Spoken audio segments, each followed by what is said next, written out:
بسم اللہ الرحمن الرحیم۔ فیکٹیکل کے معزز ناظرین کو السلام علیکم۔ ناظرین محترم، 5 مہینے کا یہ بچہ اپنے انکل سیزر اور اپنی خالہ نارما کی آنکھوں کے سامنے فیڈر سے دودھ پی رہا تھا۔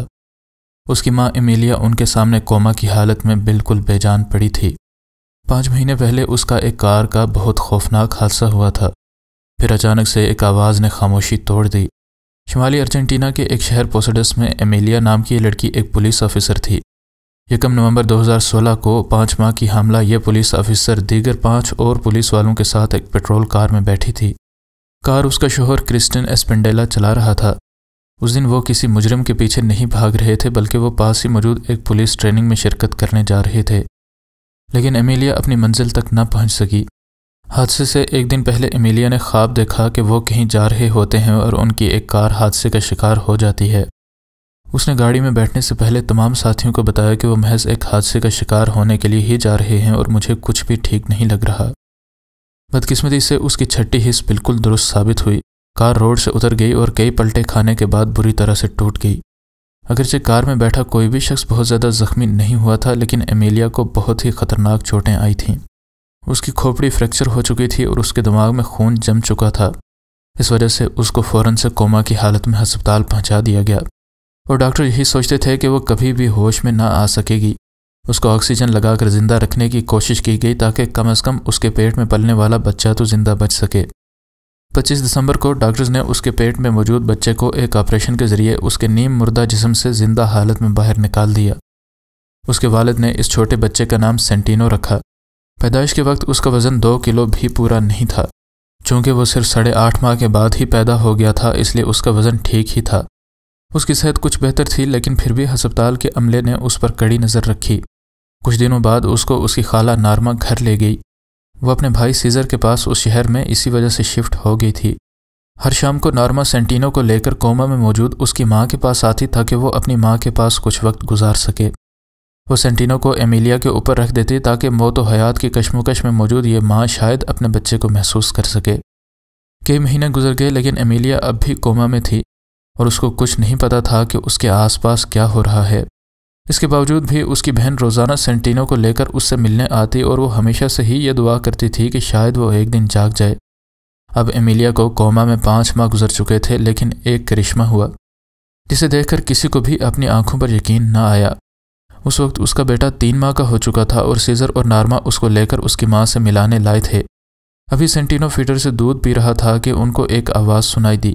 ہسپتال کے کمرے کی خاموشی کا سکوت ٹوٹ چکا تھا، اور ایک ہلکی سی آواز میں ان لوگوں نے لفظ ہاں سنا۔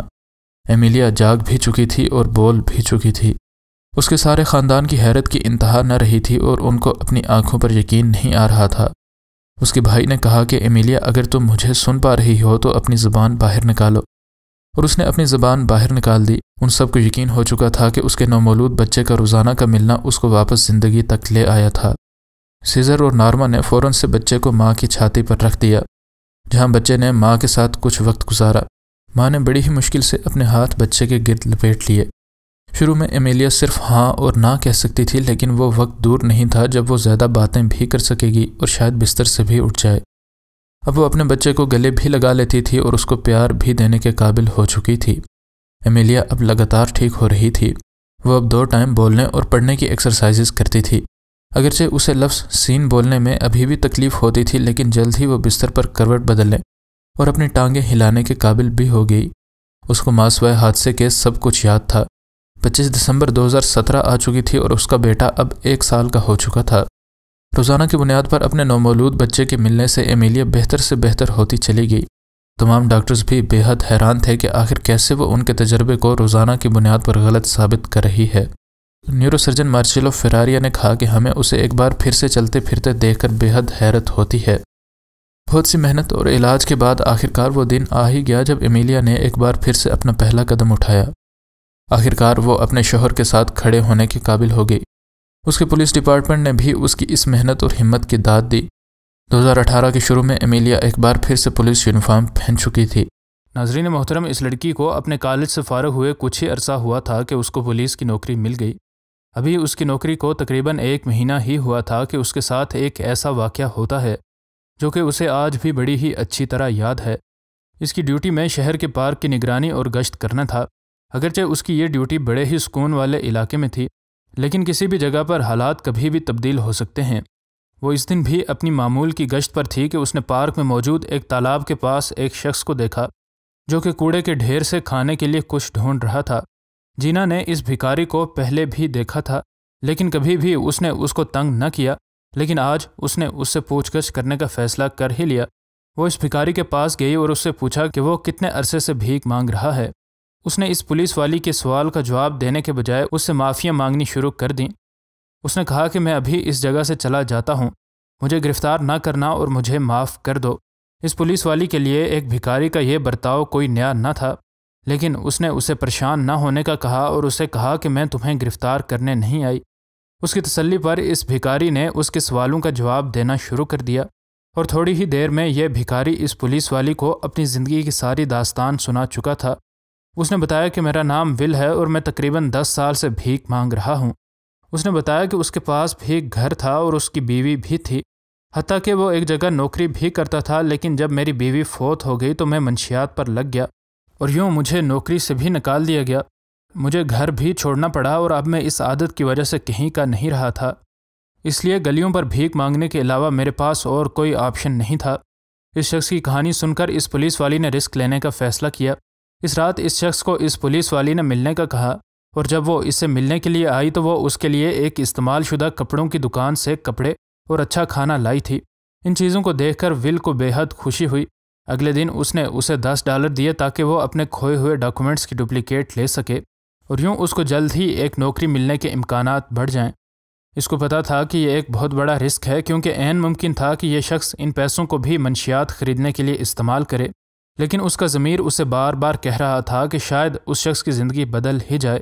اس لیے اس نے اس سے وعدہ لیا کہ وہ اسے دیے جانے والے پیسے صرف نوکری حاصل کرنے کے لیے ہی استعمال کرے گا۔ اس کے علاوہ اس نے اسے غریبوں کے لیے ایک کیئر سینٹر میں بھی داخل کروایا۔ اس وقت اس پولیس والی کو بھی کام پر کچھ مسائل کا سامنا کرنا پڑا، اور چونکہ اس کا اس علاقے میں کوئی دوست نہیں تھا، اس لیے وہ اس بھکاری سے اکثر ملنے لگی۔ وہ اب گھنٹوں بیٹھے باتیں کرتے رہتے، اور جینا کو اب محسوس ہو رہا تھا کہ اس بھکاری کی زندگی بہتر ہو رہی ہے۔ ان دونوں کے تعلق کو اب تقریباً 1 مہینہ ہو چکا تھا، اور اسے پورا یقین تھا کہ وہ صحیح کام کر رہی ہے۔ لیکن ایک دن یہ بھکاری اس جگہ نہیں آیا جس جگہ یہ دونوں آپس میں ملا کرتے تھے۔ اگلے دن بھی جینا نے اس کا اسی جگہ انتظار کیا، لیکن اگلے دن بھی وہ نہ آیا۔ اس نے اس کیئر سینٹر میں بھی پتہ کیا، لیکن ان کیئر سینٹر والوں نے بتایا کہ کئی دنوں سے وہ ادھر بھی نہیں آیا ہے۔ اب اس پولیس والی کو یقین ہو چکا تھا کہ اس شخص نے اسے دھوکہ دیا ہے، اور اب اسے لگ رہا تھا کہ اس نے اس شخص پر یقین کر کے بہت بڑی غلطی کی تھی۔ اس کے لیے یہ صدمہ کافی بڑا تھا، اور اب اس نے اپنے نرس بننے کے پرانے خواب کو پورا کرنے کے بارے میں سوچا۔ اس نے پولیس سے استعفیٰ دے دیا اور ایک نرس اسکول میں داخلہ لے لیا۔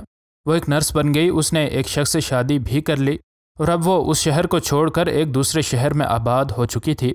اب اس واقعے کو تقریباً 15 سال گزر چکے تھے، اور جب بھی اس کو اس شخص کی یاد آتی وہ یہی سوچتی کہ وہ اس شخص کی زندگی بدلنے میں ناکام رہی ہے۔ لیکن اکتوبر 2019 کا یہ دن اس کی زندگی کا یادگار دن بن گیا۔ وہ ایک فیول پمپ پر اپنی گاڑی میں فیول بھروانے گئی، اور جب وہ اپنی گاڑی میں فیول بھروا کر پیسے ادا کر رہی تھی تو اس نے دیکھا کہ فیول سٹیشن کے کونے میں کھڑا ایک شخص اسے بہت غور سے دیکھ رہا ہے۔ جب وہ اس جگہ پیمنٹ کر کے وہاں سے نکلنے لگی تو یہ شخص دوڑ کر آیا اور اس کا راستہ روک لیا۔ جینا نے سوچا کہ یہ شخص پاگل ہے، لیکن اس نے اس کی آنکھوں میں آنکھیں ڈال کر پوچھا کہ کیا تم مجھے پہچانتی ہو؟ ان الفاظ کے ساتھ اس کی آنکھوں سے آنسو رواں ہو گئے۔ وہ لڑکی بھی اس جگہ کچھ دیر بے حس و حرکت کھڑی رہی، اور اسے جلد ہی اندازہ ہو گیا کہ یہ شخص ول ہے۔ ول نے اسے بتایا کہ اس نے اپنے وعدے کے مطابق اپنے ڈاکومنٹس واپس لے لیے تھے، اور ایک کنسٹرکشن کمپنی میں جاب بھی حاصل کر لی تھی، اور اس وجہ سے ہی وہ اس سے ملنے نہیں آ سکا تھا۔ اس کو اپنی نوکری سے کئی دنوں تک چھٹی نہ ملی، اس لیے ہی وہ اس سے ملنے نہ آ سکا۔ کچھ ہفتوں کے بعد وہ اس جگہ آیا جہاں یہ دونوں آپس میں ملا کرتے تھے، لیکن وہ اسے کہیں نہ ملی۔ کچھ عرصے کے بعد اسے پروموشن مل گیا، اور پھر وہ بھی ایک دوسرے شہر میں شفٹ ہو گیا۔ یہاں اس نے شادی بھی کر لی۔ اس نے جینا کو بتایا کہ میں نے تمہیں ٹریک کرنے کی بہت کوشش کی، لیکن میں ایسا کرنے میں کامیاب نہ ہو سکا۔ تقریباً 15 سال بعد ملنے والے یہ دو لوگ اس دن ایک دوسرے کی کہانی سن کر پھوٹ پھوٹ کر روئے، لیکن یہ آنسو غم کے نہیں بلکہ خوشی کے آنسو تھے۔